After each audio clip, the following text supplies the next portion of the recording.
Bonjour à tous et bienvenue sur The Lion Finance. Vous avez votre idée, votre étude de marché est prête et maintenant il faut donner une existence légale à votre business. Le choix de la forme juridique est l'une des décisions les plus importantes car elle détermine votre responsabilité et votre fiscalité.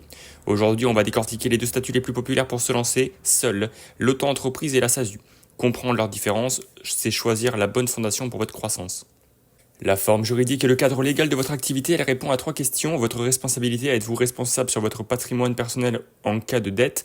Votre régime social, quel est le montant de vos cotisations et quelle est votre protection sociale? Votre fiscalité, comment l'entreprise est-elle imposée? Sur le revenu ou sur les sociétés?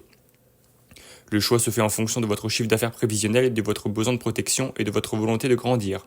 L'auto-entreprise ou micro-entreprise est le statut de la simplicité. Elle est parfaite pour se lancer rapidement, tester une idée ou avoir une activité complémentaire. Ses avantages sont majeurs. Création ultra rapide et gratuite, comptabilité simplifiée, un simple suivi des recettes et des dépenses, fiscalité proportionnelle, vous ne payez des cotisations sociales et de l'impôt que si vous faites du chiffre d'affaires. C'est très sécurisant au démarrage. La SASU, société par action simplifiée unipersonnelle, est la forme juridique de la croissance. Ses avantages sont responsabilité limitée, votre patrimoine personnel est protégé des dettes de l'entreprise, pas de plafond de chiffre d'affaires, idéal pour les gros projets, option de l'impôt sur les sociétés IS, l'entreprise paie l'impôt, ce qui peut être très avantageux si vous réinvestissez une grande partie des bénéfices.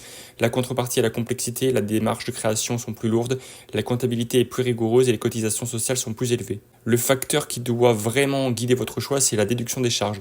En auto-entrepreneur, vous ne pouvez pas déduire vos frais réels, achats matériel, loyer, professionnel, essence, vos charges sont évaluées forfaitairement. En SASU, vous pouvez déduire toutes vos charges professionnelles.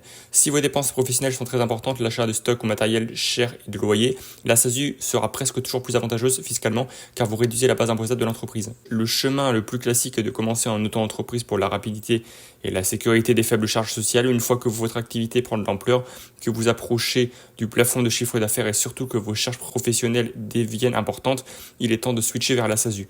C'est une progression naturelle qui permet de s'adapter à la croissance de votre business. N'hésitez pas à consulter un expert comptable pour valider le meilleur moment pour ce changement. Pour résumer, l'auto-entreprise est fait pour le lancement et la simplicité avec des plafonds et une absence de déduction des charges. La SASU est l'outil de croissance et de protection avec une gestion plus complexe mais une fiscalité optimisée si vous avez beaucoup de dépenses.